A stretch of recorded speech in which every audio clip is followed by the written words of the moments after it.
Here we go. It is that special time of year again. Some in the mainstream media call it the most wonderful time of the year. If you watch professional sports, I am sure that you have not missed the memo. February is Black History Month. Kind of hard to miss that memo when every single player is required to wear shirts promoting Black History Month. Now, unlike the month of woke Christmas, I don't have a problem with Black History Month. The only problem I have with it, I don't think it's fair at all to black people. The wanker spankers have sold them on this illusion. We are giving you an entire month to celebrate your history. Yeah.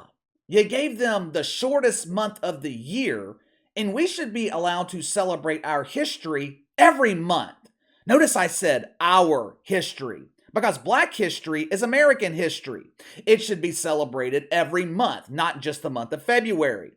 Each year, we set aside a couple of days during Black History Month to celebrate the victimhood of Eric Bieniemy. Oh, this poor man. Oh, this poor man. I just don't know how he survives day to day. I mean, every year, the brilliance of Andy Reid leads the Chiefs to the Super Bowl. Every year, he praises the genius of Eric Bieniemy. I kid you not. Andy Reid said Eric Bieniemy deserved to be a head coach because he noticed a weakness in the Eagles' defense that allowed the Chiefs to score 2 touchdowns with the same play. That's great. No one is saying Eric Bieniemy isn't a good offensive coordinator. What half of the NFL is saying, Eric Bieniemy doesn't have what it takes to be a head coach.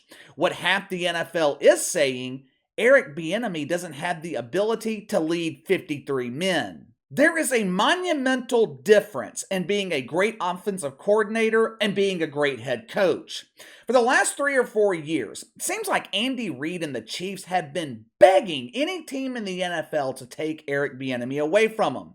Please, please, please, take him from Kansas City. Please hire him. We'll send you draft picks. Just get this guy the hell out of here.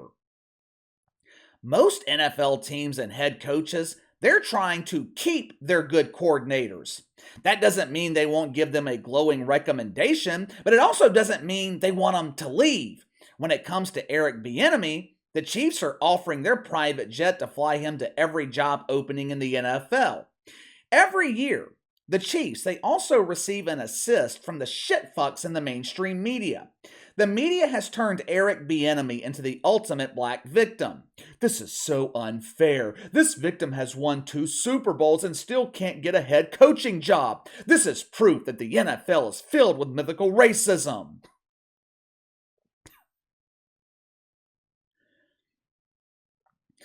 The victimization of Eric Bieniemy, it started up again yesterday at CNN. KC, what the hell is CNN? Judging by their recent ratings, most of you have clearly forgotten about CNN. CNN stands for Cucumber News Network. They claim to be bipartisan. They claim to be the network dedicated to normal people.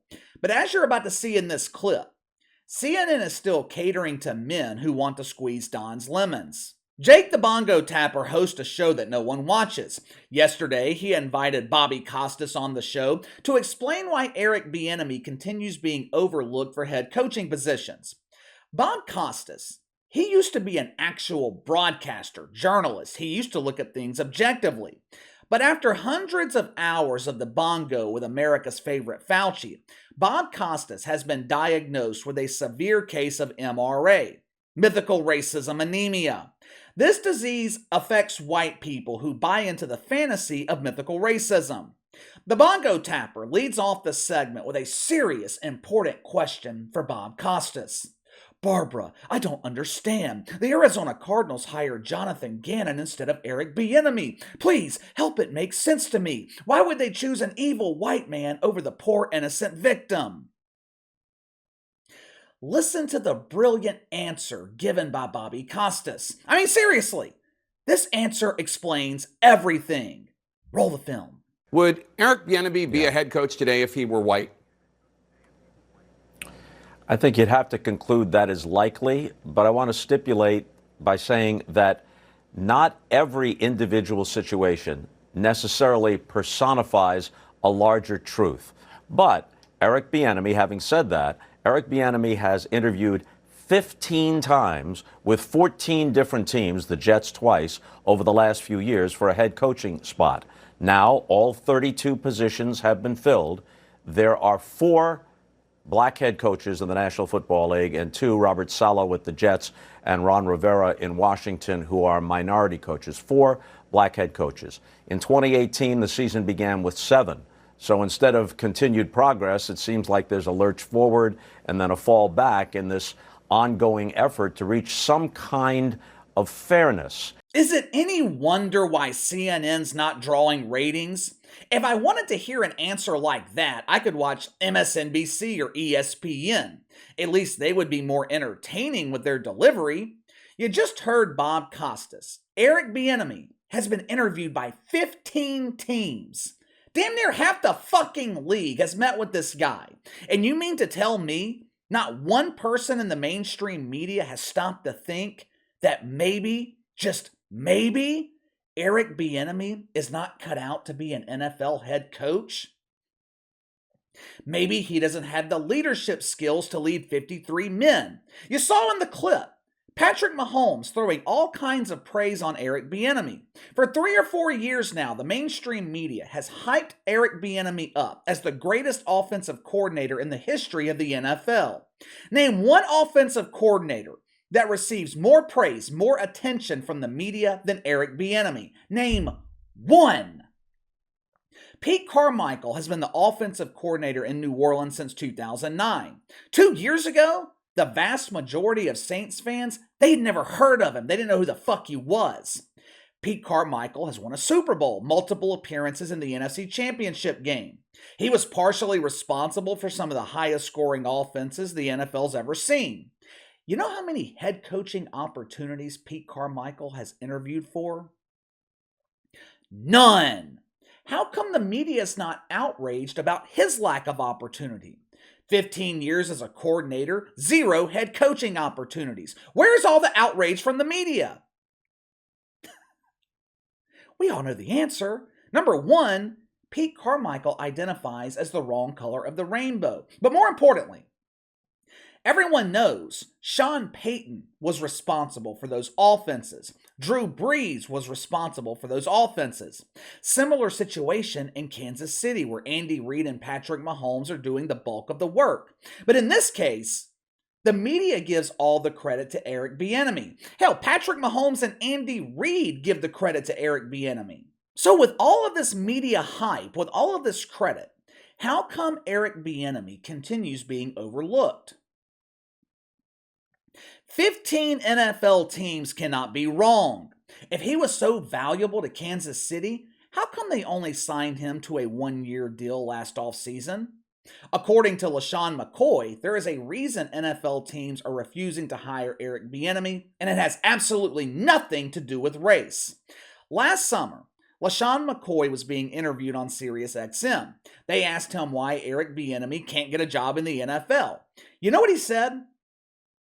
This dude might have given the most honest answer that we have seen from anyone in the media. LaShawn McCoy played for 1 season under Eric Bieniemy. He said, it has nothing to do with race and everything to do with character.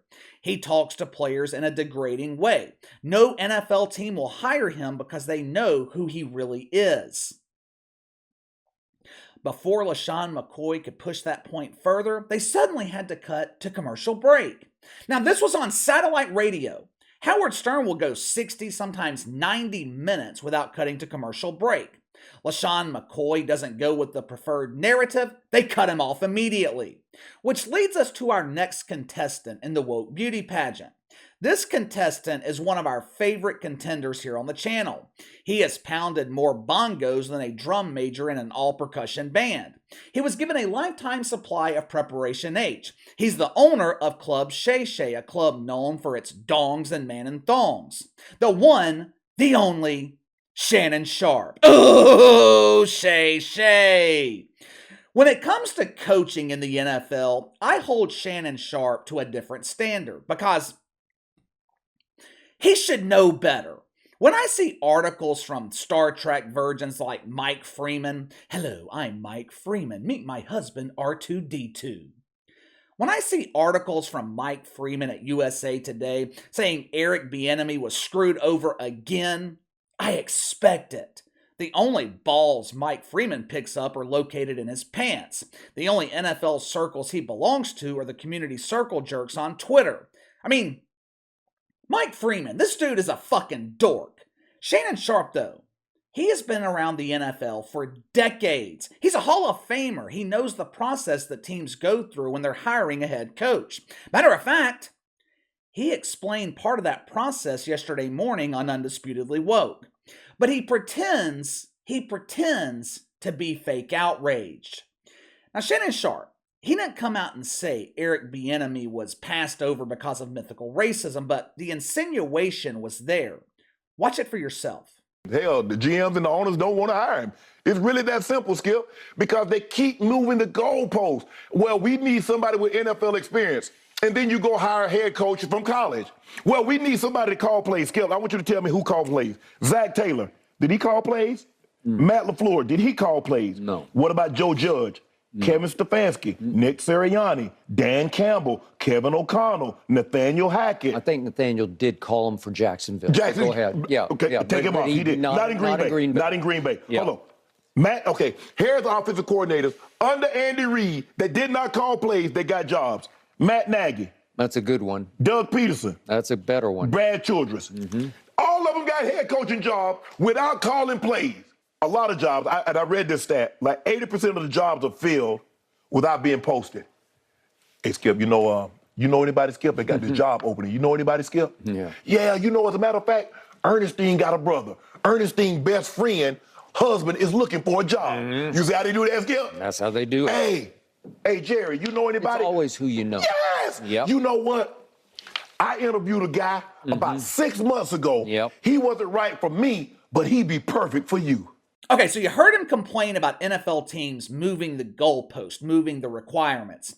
You heard him complain about all the white head coaches who were given opportunities when they weren't the primary signal callers, primary play callers.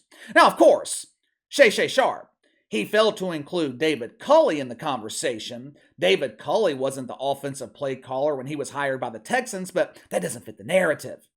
Shannon Sharpe said in that clip, NFL teams are hiring coaches that they know. They're hiring people they're comfortable with.